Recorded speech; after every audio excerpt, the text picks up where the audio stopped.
하나님 말씀 열왕기하입니다. 열왕기하 1장 1절에서 8절까지 보겠습니다. 구약성경 열왕기하 1장 1절에서 8절까지 본문이 길어서 4절까지만 같이 읽겠습니다. 아합이 죽은 후에 모압이 이스라엘을 배반하였더라. 아하시아가 사마리아에 있는 그의 다락 난간에서 떨어져 병들매 사자를 보내며 그들에게 이르되 가서 에그론의 신 바알세붑에게 이 병이 낫겠나 물어보라 하니라. 여호와의 사자가 디셉 사람 엘리야에게 이르되 너는 일어나 올라가서 사마리아 왕의 사자를 만나 그에게 이르기를 이스라엘에 하나님이 없어서 너희가 에그론의 신 바알세붑에게 물으러 가느냐. 그러므로 여호와의 말씀이 내가 올라간 침상에서 내려오지 못할지라 내가 반드시 죽으리라 하셨다 하라. 엘리야가 이에 가니라. 아멘.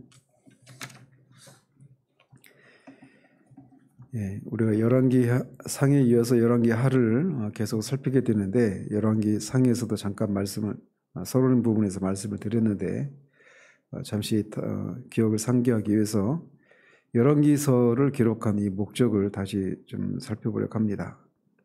이 열왕기서는 이스라엘이 바벨론의 포로로 끌려가서 그 있는 동안에 기록한 책입니다. 그때는 이제 정치적으로나 신학적으로 어떤 상황이었냐면 이렇게 이스라엘 백성들이 포로로 끌려가 있는 이스라엘 백성들이 사울 왕의 즉위로 시작한 이스라엘 그 신정 왕국이 사울에 이어서 왕위에 오른 그 다윗과 그의 아들인 솔로몬 시대에 하나님이 약속하신 약속의 땅을 모두 차지하면서 최고의 전성기를 누리게 됩니다. 특히 솔로몬 시대에는 그 근동의 강대국이었던 애굽의 바로가 자기 딸을 솔로몬에게 줄 정도로 정략 결혼 차원에서 그렇게 줄 정도로 경제적으로나 군사적으로 최고의 전성기를 누리게 됩니다. 그리고 이때는 이스라엘의 그런 전 민족적인 열망이었던 성전도 건축하게 됩니다. 그러나 이런 이스라엘의 이 전성기는 일순간에 불과합니다. 그래서 이스라엘은 솔로몬이 죽고 나서 나라가 남과 북으로 분열되고 남북 왕조가 점점 이 쇠락의 길을 걷다가 급기야는 북이스라엘이 아수르에 의해서 남유다보다 한 150년 일찍 멸망을 하게 되고 남유다마저도 이제 주전 586년에 바벨론에 의해서 멸망을 당하고 이스라엘 백성들이 이방 땅으로 끌려가서 포로 생활을 하게 됩니다. 바로 그런 와중에 이 열왕기서를 기록을 한 거예요. 어떤 목적으로 기록을 했느냐? 이렇게 이스라엘 백성들이 신정왕국인 이스라엘 백성이 바벨론의 포로로 끌려가게 되니까 이거는 이스라엘 백성들에게 굉장히 신학적인 그런 질문을 야기하게 만드는 그런 상황이 되고 맙니다. 즉, 왜 여호와의 선택받은 하나님의 백성인 자신들이 이방 땅에 포로로 끌려가게 되었는가? 왜 전능하신 하나님의 백성인 우리들이 우상을 섬기는 이방 민족들에 의해서 멸망을 당하고 더더군다나 여호와의 성전이 있는 예루살렘마저 이렇게 황폐하게 되고 자신들은 포로로 끌려가게 되었는가?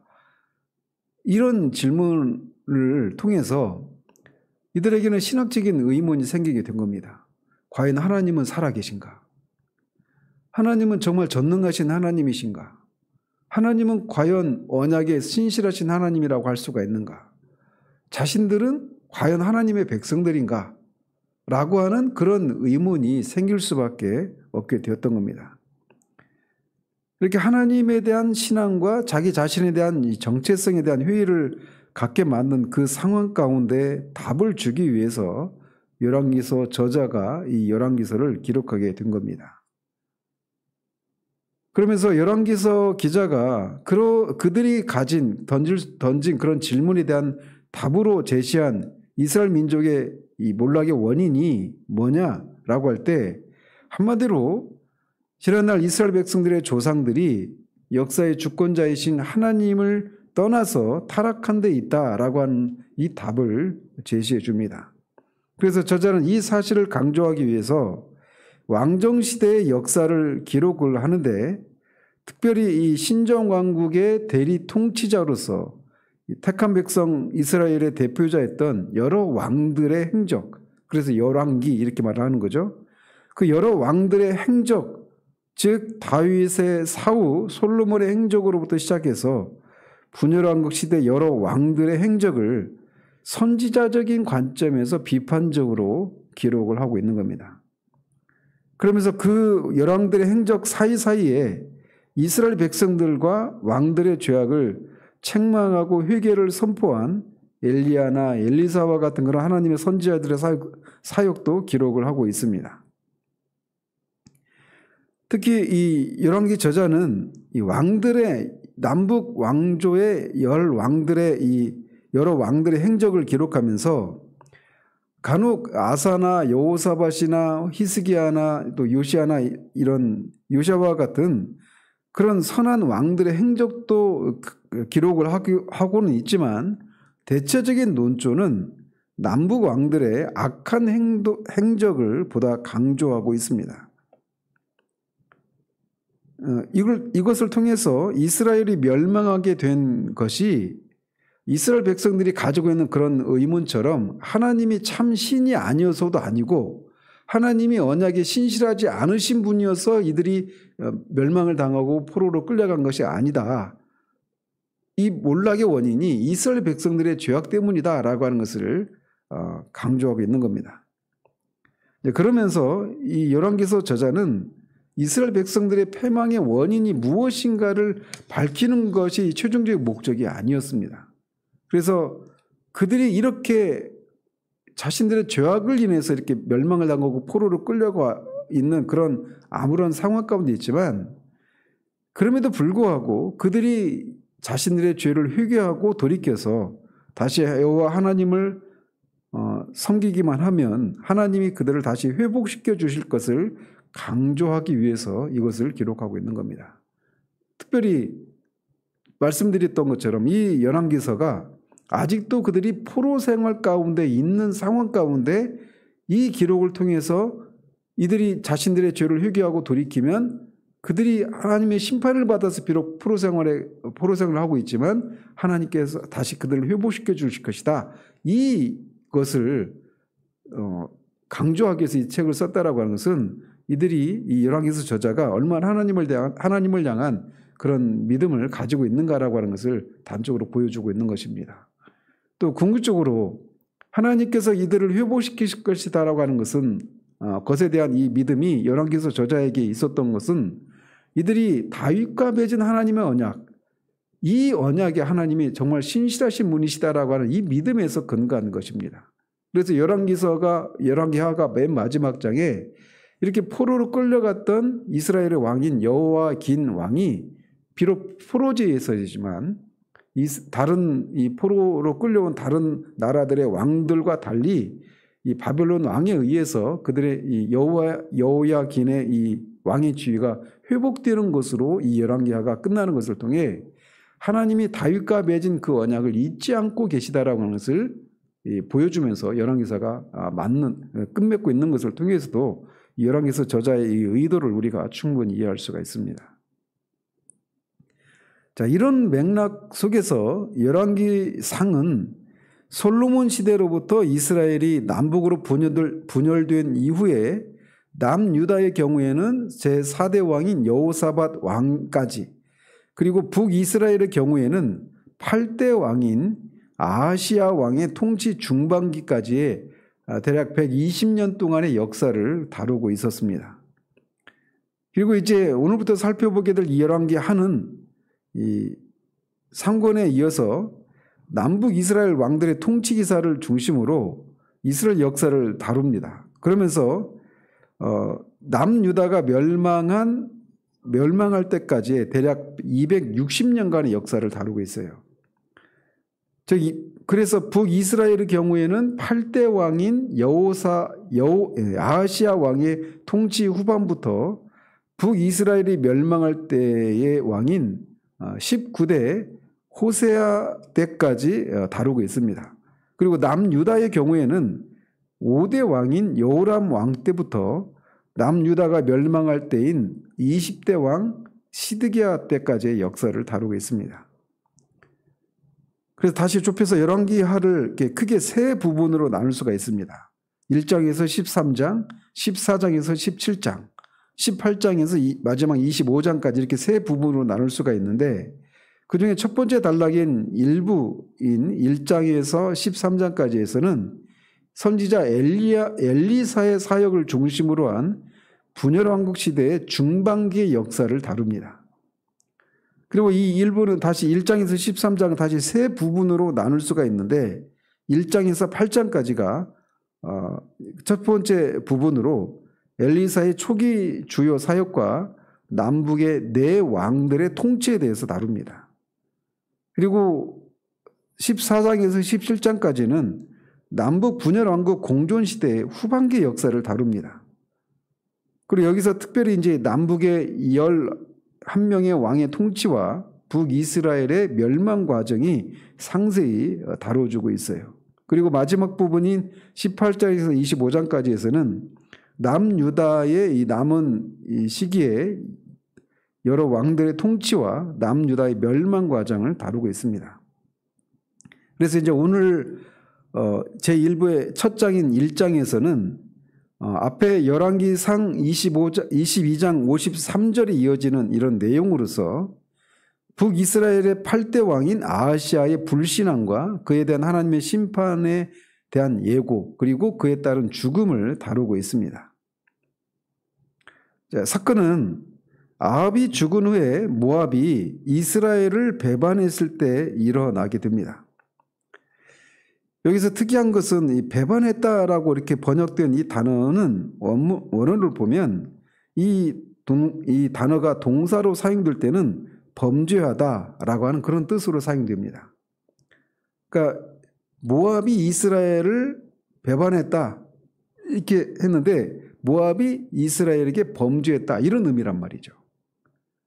그러니까 모압이 이스라엘의 속국으로서 다윗 왕 이후부터 계속해서 이스라엘의 식민지로 이렇게 남아 있었었는데, 이 아합 때 잦은 전쟁을 치르면서 이 세력이 약화된 틈을 타서 모압이 이스라엘로부터 이제 이 식민지로부터 이렇게 벗어나려고 하는 이런 일을 시도했단 말이죠.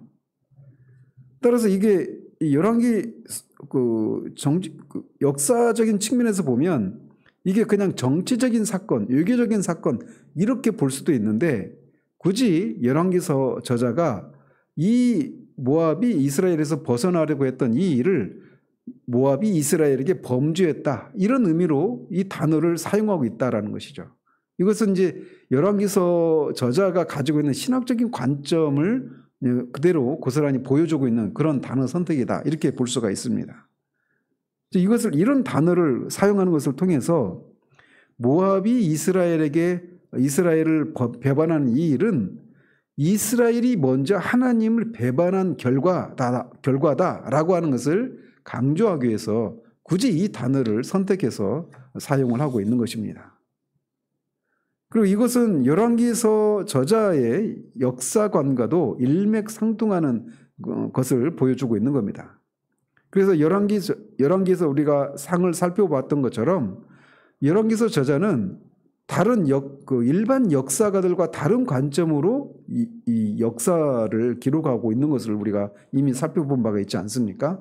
열왕기서를 열왕들의 역사를 기록하되 그저 역사적으로 어떤 중요한 사건이 있었는가 이거를 중심으로 기록하지 않고 이 열왕들이 하나님과의 관계에서 어떤 선한 일을 했고 어떤 악한 일을 했는가 이거를 중심으로 열왕기서를 기록을 한 것을 우리가 이미 살펴본 바가 있는데, 그런 관점에서 이 모압이 이스라엘에서 이 속국에서 벗어나려고 했던 이 사건도 이렇게 신학적인 의미를 두고 이 단어를 선택했던 겁니다. 이런 것 때문에 우리나라의 역사도 아니고 이스라엘, 이방 우리 입장에서 보면 외국의 이 왕조의 역사 기록을 우리가 살펴보는데 의의가 바로 여기에 있는 겁니다. 하나님과의 관계, 이스라엘 역사에서 이 여러 왕들이 어떤 일을 했는가. 다른 일본 사람이 우리나라 역사를 배우는 것이 그들에게는 큰 의미가 없는 것처럼 일반적인 그런 관점에서 보면 한국 사람이 이스라엘의 이 열왕들의 이 역사를 보는 것이 이스라엘 왕조 실력을 일종의 우리가 살펴보는 거지 않습니까?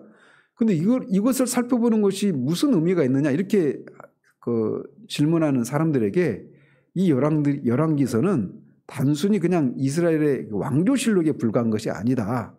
그들이 하나님과의 관계 속에서 어떤 삶을 살았고 그것에 대해서 하나님은 그들을 어떻게 다루셨는가 이거를 보여주고 있는 것이기 때문에 시대를 달리하고 그들과 혈통적으로 아무런 관계도 없는 우리가 이 열왕기서를 보는 이유는 우리가 하나님과의 관계 속에서 어떤 삶을 살아야 되는가 이거를 말해주고 있는 책이기 때문에 우리가 이 열왕기서를 본다 이렇게 답을 할 수가 있다는 말이죠.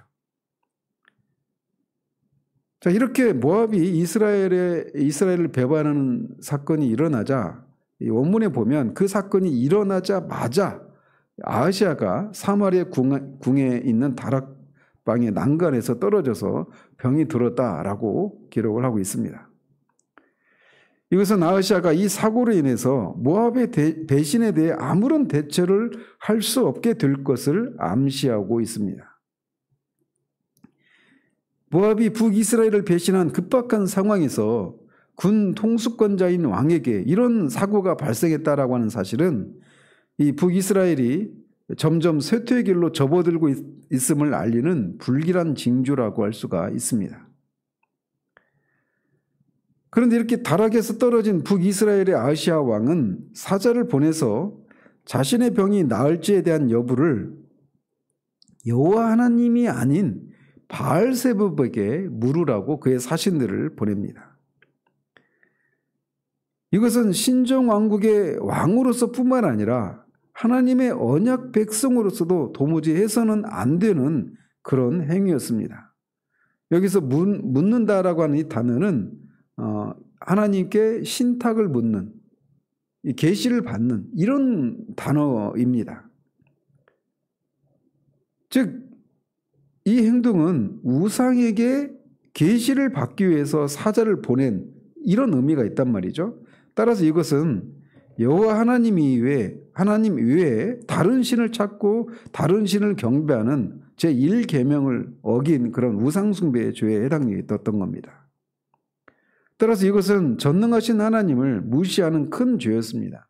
더더군다나 북이스라엘 역시 하나님의 언약 백성으로서 여전히 그렇게 법적인 효력이 발휘되고 있는 상황이었음에도 불구하고 이 아하시아가 이렇게 하나님이 아닌 이 에그론의 신을 찾게 되었던 것입니다.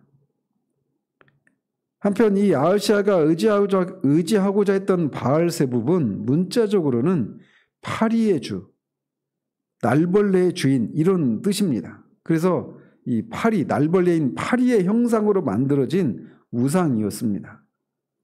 그래서 이 우상은 파리 때문에 어떤 질병이 생기기도 하고 그렇지 않습니까? 그래서 이 파리의 모양으로 된 이 우상으로서 질병을 관장하는 그런 신으로 섬겨졌던, 특별히 이 블레셋의 최북단인 에그론에서 주로 섬겼던 그런 신이었다고 합니다.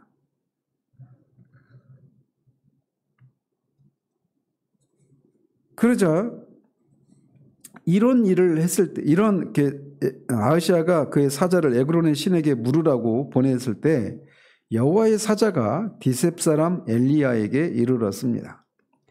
구약에서 여호와의 사자는 성육신하기 전에 성자 하나님으로 이해를 합니다.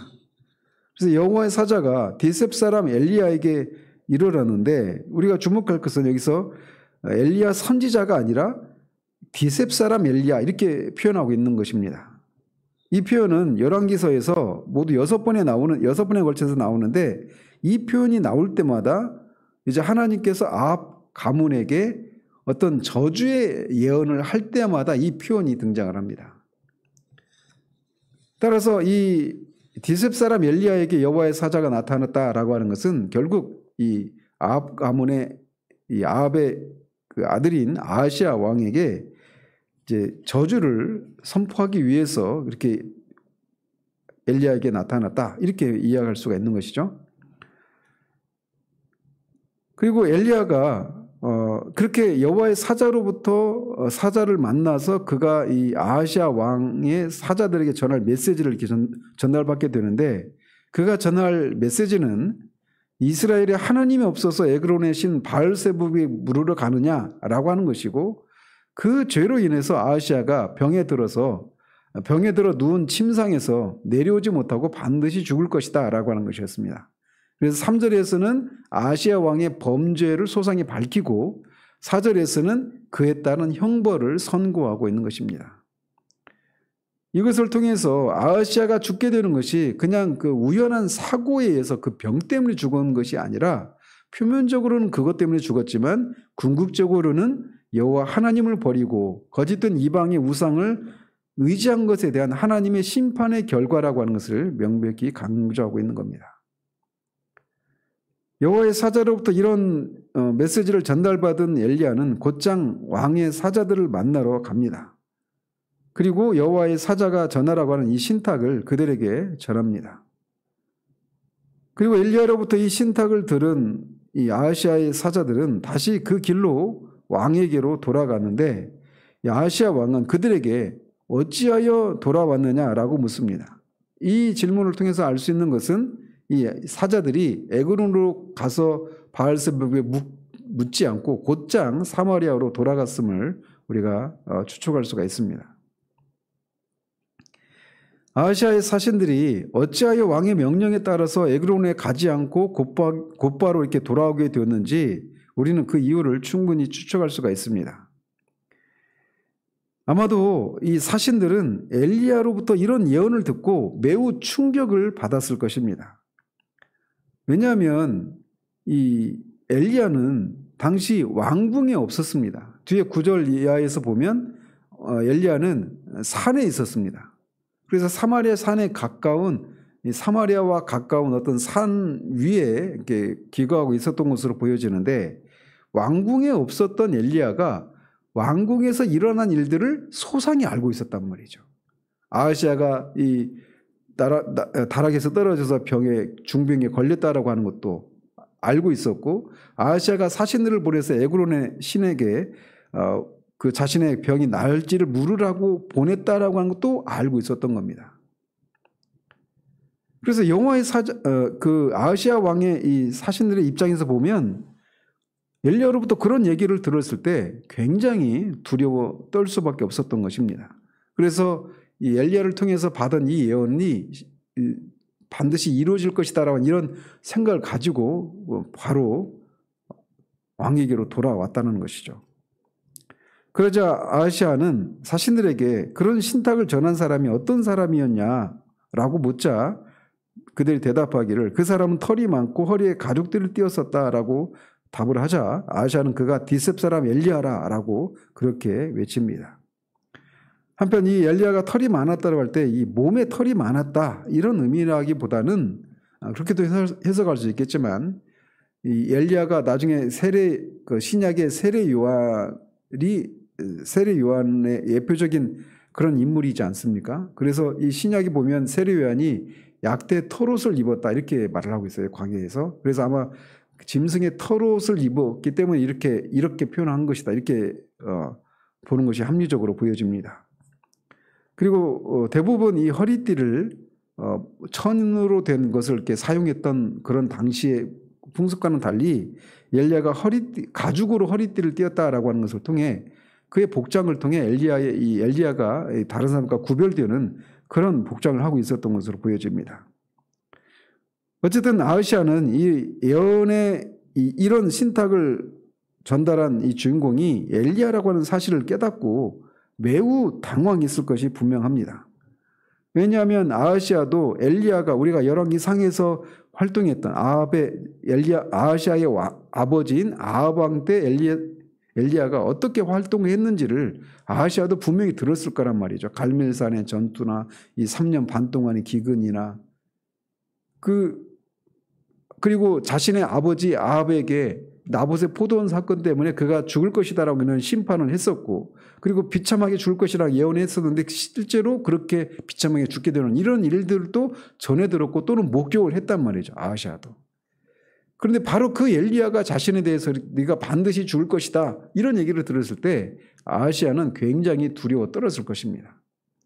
따라서 일반적으로 그렇게 심판에 대한 메시지를 전달받으면 자신의 죄를 깨닫고 회개하고 돌이킬 것처럼 우리가 생각할 수 있는데 아하시아는 전혀 다른 반응을 보입니다.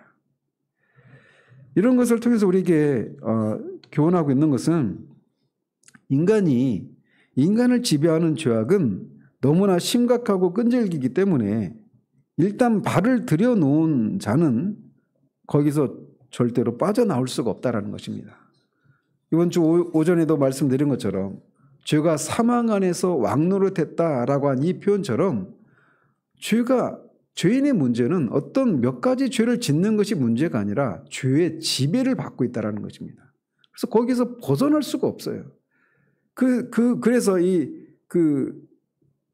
강한 자를 결박하는 것이 먼저 있지 않으면 절대로 그 강한 자의 포로에서 벗어날 수가 없다라고 말씀하신 것처럼 이 죄 문제를 근본적으로 죄의 세력으로부터 건져지는 사건이 있기 전까지는 인간은 절대로 어떤 죄로부터 벗어날 수 없는 그런 존재라고 하는 것을 이 아하시아의 사례를 통해서 우리가 볼 수가 있습니다. 방금 말씀드린 것처럼 아하시아는 자신의 아버지가 이 느밧의 아들 여로보암의 길로 행하고 더 큰 악을 행해서 바알과 아사레를 섬기는 것 때문에 그렇게 비참한 죄를 맞이했던 것을 경험했음에도 불구하고 그는 그 길에서 돌이키지를 않습니다. 이게 인간의 실상이에요. 그리고 이것은 우리 모두의 실상이기도 합니다. 하나님이 이런 성경을 통해서 죄인들을 하나님이 반드시 심판하시고 그런 일을 하신다라고 하는 것을 봄에도 불구하고 죄악에서 돌이킬 수가 없단 말이죠. 뿐만 아니라 이렇게 인간이 이렇게 범죄하고 타락했음에도 불구하고 하나님께서는 그들을 곧장 심판을 행하시는 것이 아니라 그들의 죄에서 돌이킬 수 있는 회개의 기회를 제공해 주신다는 겁니다. 아합의 경우에도 그랬고 이 아하시아도 마찬가지죠.